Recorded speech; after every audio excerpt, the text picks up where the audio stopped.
물론 지금 에코프로 주식을 가지고 계신 분들이야 뭐 워낙 저렴할 때 구입을 하셨을 테니까요.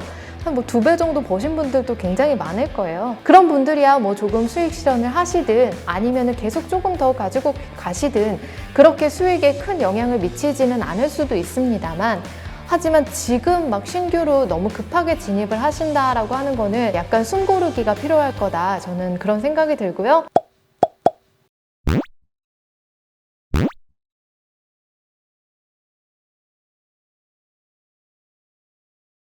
네, 반갑습니다. 한주주입니다.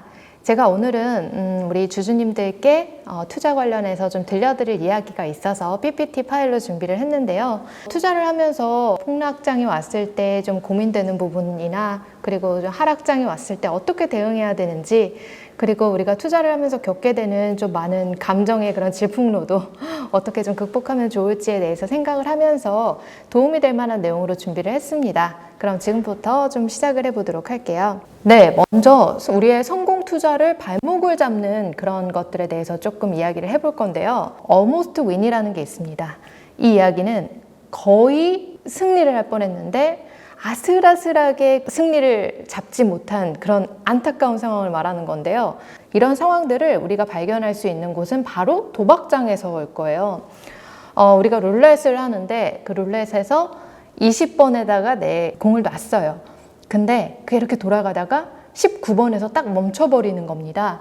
그러면 이게 아슬아슬하게 거의 다 내 것이 됐는데 뭔가 놓친 것 같은 그런 안타까운 마음이 있잖아요. 그럼 그런 아슬아슬한 상황 속에서 사람들은 내가 정말 거의 다 왔는데 이번에는 아쉽네 하면서 정말 성공한 것과 비슷한 느낌의 감정을 느낀다고 합니다.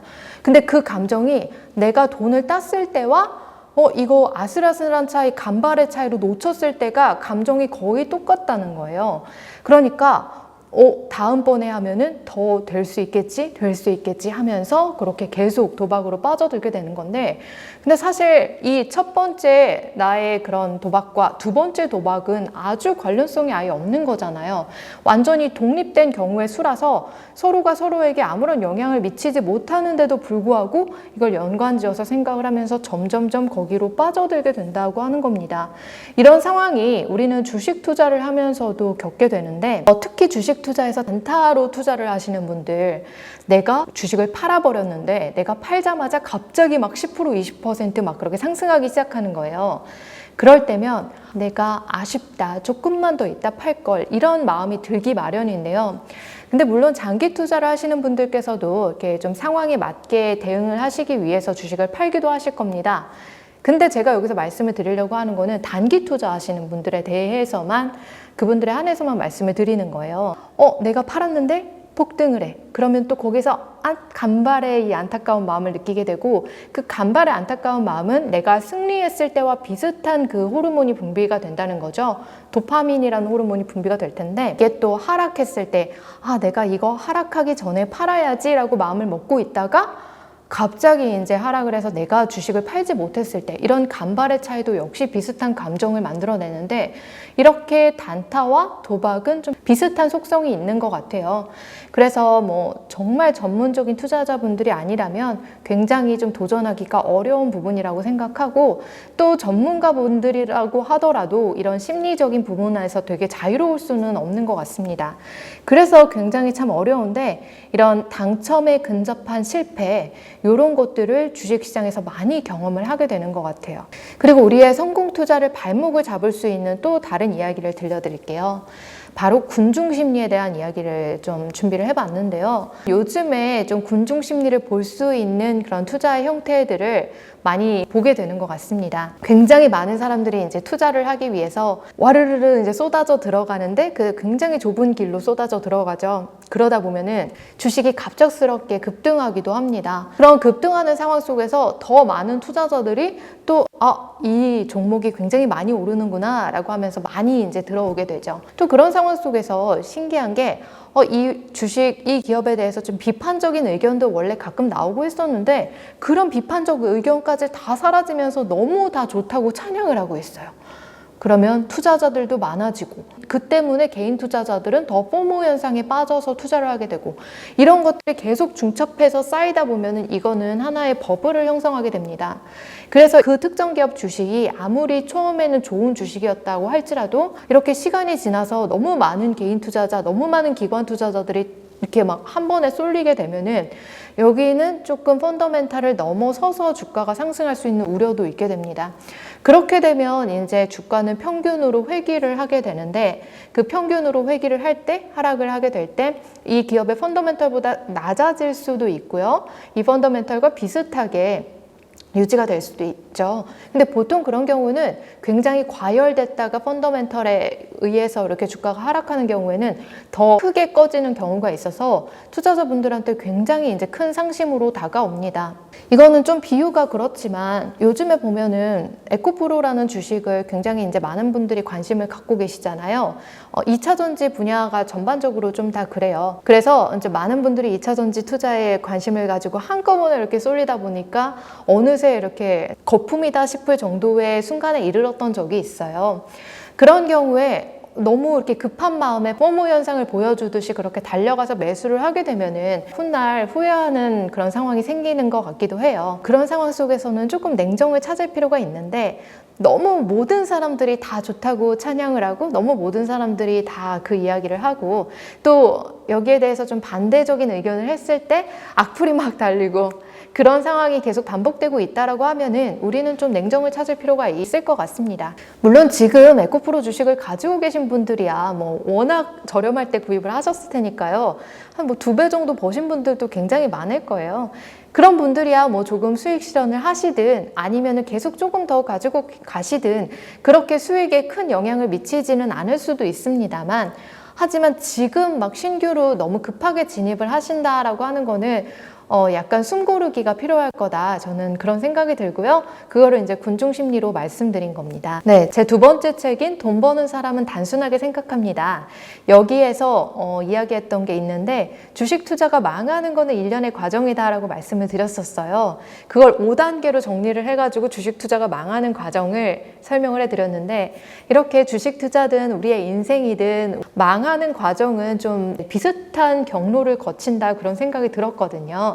한 번에 어떤 이벤트 때문에 확 사람이 우르르 망하는 게 아니라 어떤 과정 속에서 내 선택 속에서 그 잘못된 선택이 반복되면서 점점 망해가는 거지 이게 어느 순간에 확 갑자기 처음에 망해버리는 경우는 별로 없다. 그걸 말씀드리면서 제가 주식 투자가 망해가는 과정 5가지를 말씀드렸었습니다. 첫 번째 단계는 가벼운 시작이에요. 가볍게 뭐 조금 200~300만 원 가지고 이렇게 투자를 해봐야지 이렇게 시작을 하는 거죠. 이때는 뭐 무리해서 투자하시는 분들 별로 없고 좀 좋다고 잘 알려진 기업 위주로 투자를 하시는 것 같아요. 첫 번째 이 가벼운 시작을 넘어서서 이 2번째 단계는요 바로 작은 성공, 그러니까 초심자의 행운을 경험하는 단계예요. 이렇게 200~300만 원 가지고 투자를 했는데 갑자기 뭐 어느새 한 2주일 만에 50%를 벌었어. 혹은 뭐 2배가 올랐어. 뭐 이런 경험을 하실 수도 있잖아요. 그런 경우에 자신감이 좀 차오르기 시작하고 내가 공부를 안 했는데도 이 정도 성과를 냈으니까 공부를 조금만 더 하면 더 큰 성과를 이룰 수 있겠다. 그렇게 좀 마음을 가지게 되는 거죠. 그렇게 초심자의 행운을 지나서 3단계 자기 과신의 영역으로 넘어가게 되는데 이때는 이제 내가 그렇게 열심히 공부를 해서 투자를 했는데 좋은 결과를 얻게 되니까 공부 더 열심히 해야지 이러면서 굉장히 적극적으로 시작하는 단계입니다. 그렇게 자신에 대한 과신이 붙게 되면은, 그러니까 내가 천재다 막 이런 생각이 들기 시작하면은 빚내서 시드를 마련하기도 하고, 그리고 막 치열하게 주식 공부도 하고 하면서 본업에 소홀해지는 그런 악영향이 생기기도 하는데, 이게 또 4단계로 넘어가는 거죠. 이제 주식시장은 상승하는 때가 있으면 하락하는 때도 반드시 있기 마련이잖아요. 막 이렇게 상승하던 때 열심히 투자를 했는데 어느새 뭐 20~30% 폭락하는 그런 장이 또 찾아와요. 우리 시장은 그래요.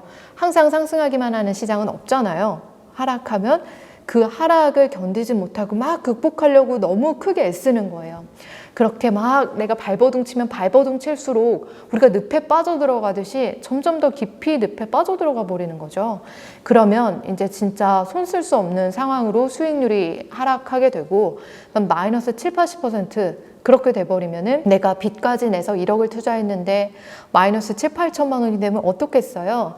오히려 더 과감한 투자를 해서 이 수익률을 어떻게든 만회하려고 애쓰게 돼요. 이러면서 점점 안 좋은 상황 속으로 빠져 들어가게 되는데, 저는 이런 단계 중에서 내가 지금 뭔가 잘못되고 있구나라고 하는 게 이 상황 속에서 사람들의 말이 잘 안 들리는 것 같아요. 그냥 단지 내가 이 상황 속에 있을 때는 내 의사 결정을 더 좀 강하게 만들어줄 수 있는 타인의 의견들만 수렴을 하는 것 같거든요. 그래서 이런 상황 속에서 내가 정말 투자가 이상하게 흘러가고 있다라고 할 때는 저는 잠시 멈추고 좀 내 투자를 되돌아볼 필요가 있는 것 같습니다. 내가 진짜 이 투자에서 원하는 게 뭔지, 나는 투자에 대해서 어떤 믿음을 가지고 있는지, 내가 하고 있는 투자는 건전한 방향성에 지금 현재 있는 건지, 이런 것들을 좀 멀찍이 떨어져서 보면은 다 보이거든요. 왜냐면 이분이 이렇게 투자를 하고 계실 때 멀찍이 떨어져서 보던 저는요, 다 이분이 이렇게 하면 안 되는데 라는 게 이 단계별로 했을 때 보였어요. 그래서 거기서 그만하셔야 될 텐데, 거기서 이건 아닌데, 이런 단계들이 제3자의 눈에는 보이거든요. 좀 뭔가 내 투자가 산으로 가고 있다라고 하면은 잠시 멈추시고 좀 객관적인 시선에서 바라볼 수 있는 그런 시간이 필요하겠다. 제가 그런 생각을 이 코인 투자 하시는 분을 보면서 좀 느끼게 됐습니다.